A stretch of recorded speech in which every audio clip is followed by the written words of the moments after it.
This three-part arc could quite literally be the best Superman movie when compared to the actual films. It's fast-paced, quippy, and action-packed. Everything the opposite of BTAS, which was slower-paced and down-to-earth. I was reluctant to start this series, but this arc easily won me over. Don't remember much here, but Toyman is an interesting character in that he's more of a Batman villain traditionally. No powers, no special rock to attack Superman with, just a giant robot typically.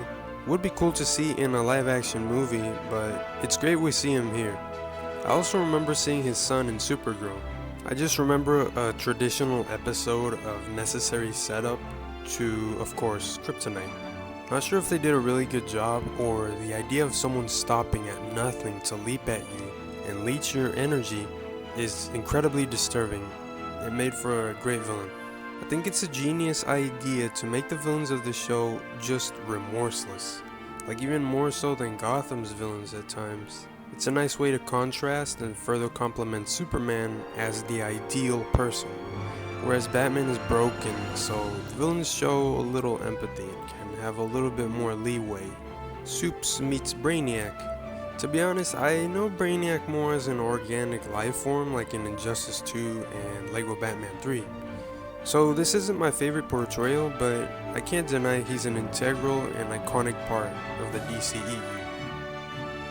Love this two-parter. Again, Lobo's like the complete opposite to clean Supes, but it's still nice when they very briefly work together. One of my favorite arcs for sure. You know, watching this after Smallville just felt like a continuation of that. Intergang is an intriguing way to connect the humans/criminals to gods. It's a shame I don't have a very strong memory of this one. I think I remember it being a mystery and Supes having an interesting exchange with the criminal. Yeah, I got nothing. Apart from the Superman 2 vibes, it was nice to see Superman with another Kryptonian for a bit. Whenever I hear about governments possibly manipulating the weather with a machine, I'm reminded of this episode. Also, Flash here is such a douche. I like his more classic design, and is this supposed to be Wally? I swore I heard a reference to their race in Justice League, or Wally saying he's encountered Weather Wizard before. A really fun super baddie that's amoral? Check. Complete opposite of Supes? Check. I'm telling you, I figured out the formula.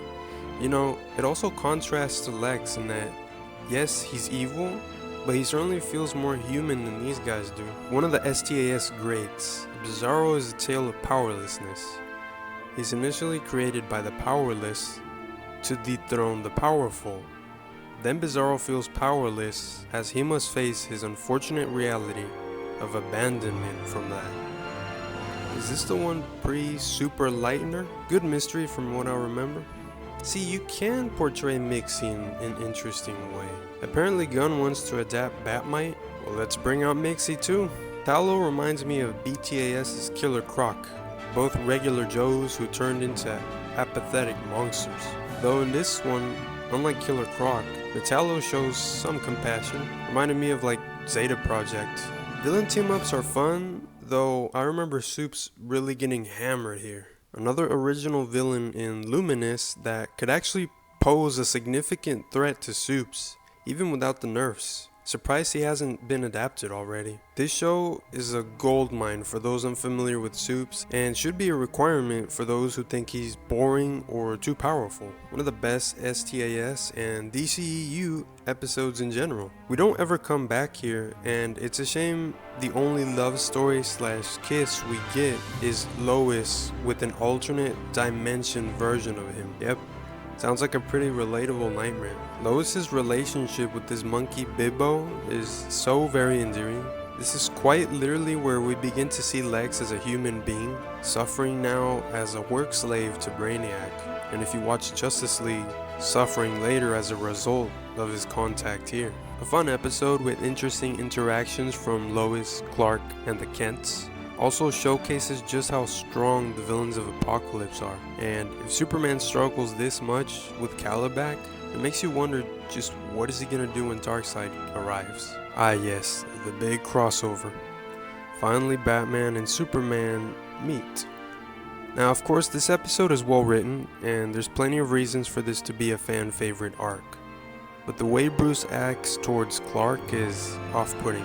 They overemphasize that bad boy billionaire vibe. I'm not sure if this is a result of the character overhaul seen in TNBA, which I'll discuss more in depth in that video, or it's just how STAS writers wrote him. I think the former, as TNBA onwards, Bruce doesn't seem as laid back and likable. Now he's a grumpy scrutinizer, but hey, maybe as more heroes were planned to be added and the universe grew, so did Batman. Lois dating Bruce also frustrates me to no end. Like, it's an interesting fling, but yet again my boy Clark gets duped. Also, Joker and Lex is fun.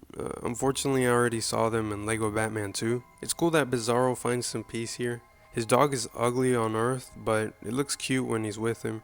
I don't think we ever saw Biz again, unless I'm mistaken. Shame, because we could have gotten him in Bizarro League and Justice League. Just a spooky and intriguing episode. Dr. Fate is great. Pretty interesting episode that shows us not to forget the man part of Superman. Okay, possibly the best written episode of STAS. I rated it a 9 out of 10. It's always a joy to see Superman's wit showcased, which this show does excel at. Fine episode, but Steel is cool when compared to Prototype. Here we have a man who uses pure manpower with the heart of steel. Right, kind of like Sam Wilson. It isn't a Superman adaptation if there isn't someone lusting for soups. Fun episode for sure. I thought I remembered this being the season finale, but IMDb still has 2 more left.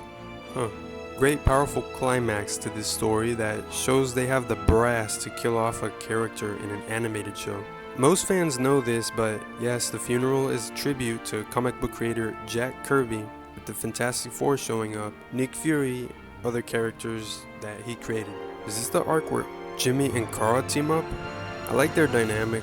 Kara in this universe really is just a mini Superman who doesn't get as developed as Batgirl. Even in Justice League, where she gets some development, I would love a Superman Beyond type of show that shows where the STAS characters are in the future. Beyond is just so bleak, especially with regards to what happens to Superman in that universe, and I'd prefer if it was an alternate universe. Whatever happens after Justice League is the real beyond for these heroes. Once again, the writers prove their excellence, introducing a totally original character that works. Also, Clark is tempted and prevails for the second time. My boy. One of the best episodes in the DCAU.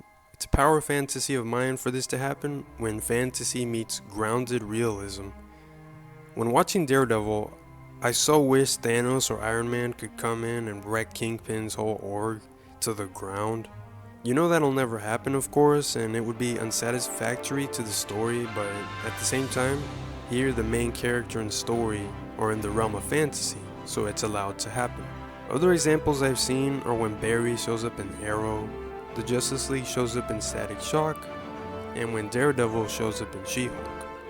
I have conflicted emotions on one thing though, and that's the fact that it wasn't Tim Daly but Kevin Conroy doing the Batman impression as Supes. On one end, it's cool to showcase how well Clark can fine-tune his vocal cords, but because it's an animation, you can't tell the difference besides a dimple line. I think it would have been funnier to have Supes' VA attempt at Batman. A nice detour, yet not very memorable episode. No matter how many times I'm introduced to these kids, I never remember their names. Okay, let's see. Balloon Boy, Bouncing Lad, Alien Kid, Saturn Girl, I know that one, and Astro Boy. No. Jokes aside, I do remember this episode being well written. Not sure if I liked going back in time, though it's interesting when heroes we know were inspired by other heroes at their inception. A great BTAS style episode for STAS. Makes sense since it's Toyman. I think Mixie jumped the fourth wall and completely wiped my recollection of this episode. Much better episode with Mala and Jax I remember this being a 3-part arc, but that must be because of the earlier 2 episodes featuring them. This has a quote that really resonated with me at the end of the episode, after Mala and Jax are defeated. I'm sad to say that this was quite a typical episode upon first watch, because I loved Green Lantern. I dabble in art too, so Kyle should be a favorite of mine if I knew more about him. Shame we never really see him develop in the DCAU. DC kinda has a habit of jumping the ring, so to speak. I like this focus on Jimmy's perspective. Reminded me of Harvey Bullock's episode. Great way to introduce the watch that alerts Soups. You really feel like you're in Jimmy's shoes as a friend to Superman. What could be greater than that? Aquaman himself is kinda generic here. He has much more depth than Justice League, but the story isn't bad here and his interactions with Lois are cool. Okay, actually a really good Supergirl episode and incredibly creepy. Don't remember much about this one, but once again, Race is back at it again with the grand spectacles and set pieces. Fantastic two-parter, probably the best of STAS. What if Superman landed on Apokolips instead of the Kent farm? What if Superman and Darkseid had a long and arduous battle where you truly feel that these two are evenly matched? What if we see the aftermath of evil Superman when usually it's either a one and done or an alternate reality? Yeah, this episode has all this and more. Also, one note, what's with evil Superman and getting laid with the enemy? Is it because they're trying to think of the most heinous and vile ways to demoralize the Boy Scout? Is that why Master Chief does the same? I haven't watched the show. So, this series caught me off guard. I didn't expect it to be as good as it was. With how highly praised BTAS and Justice League were, and not hearing much about the other shows, this is the most Superman you can get, and honestly the most definitive adaptation. Even more so than Chris Reeve's Superman, yeah, I said it.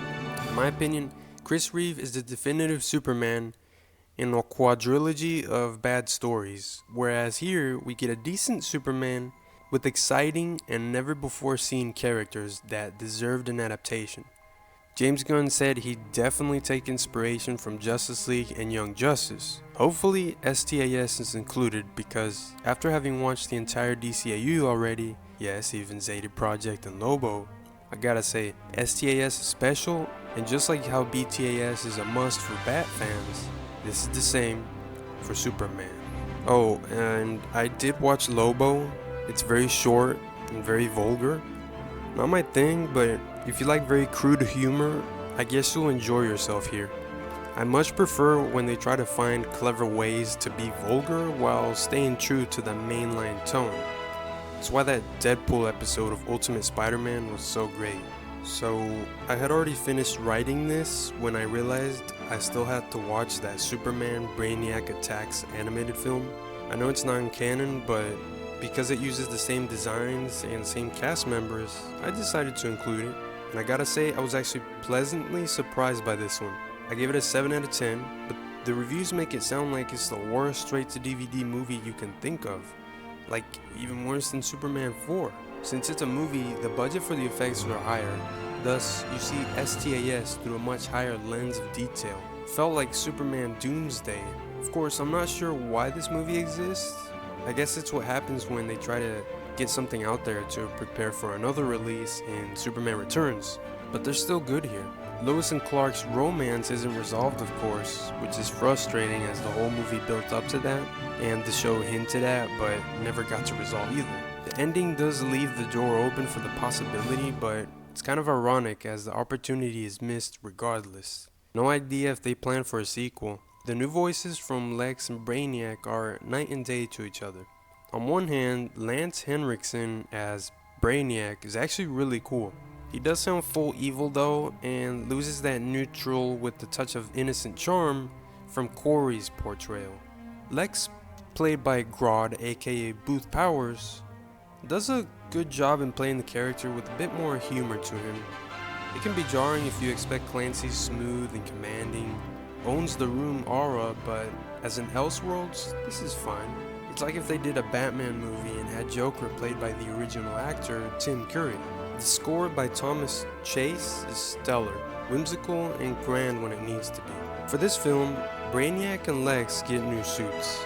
Lex's exosuit is pretty disappointing, and Brainiac looks like something out of Mass Effect, which, fun fact, Lance later went on to voice Admiral Hackett in. You know, since we're talking about Superman and Mass Effect, whatever happened in that Mass Effect movie with Henry Cavill?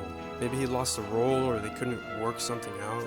I remember him posting a photo of him reading a script with Mass Effect nouns. Anyway, the characters were done well. Lois and Clark have great romantic scenes not covered by the animated series. I guess the show wanted to leave that to the Reverse and focus more on the comic booky elements. Perry and Olsen are great. There's a compilation of scenes of Clark mustering up the courage to tell Lois who he is, and by the end of it, Perry assigns a job to Clark and tells Lois to tag along. I feel like he knows. I also feel like he knows. But like Commissioner Gordon, keeps his distance because he believes in heroes. Jimmy also has a nice arc of maturity. Even gets pretty badly wounded by Mercy, which I thought was surprising. By the end, he learns of appreciation shown through an endearing moment. Well, now I've finally watched everything Superman in the DCAU. One day I'll cover the featured animated films like Superman Unbound and Versus the Elite. I did a marathon years ago but stopped at Gotham by Gaslight, so I have a lot to enjoy. My name was Injustice Josh. Expect a short TNBA video with Gotham Girls and that Batwoman movie included, but also a video review of the inception of a Polish video game franchise based off a favorite saga of books of mine. You can probably guess it off of one word in that sentence alone. I hope to see you then. Have a promising day.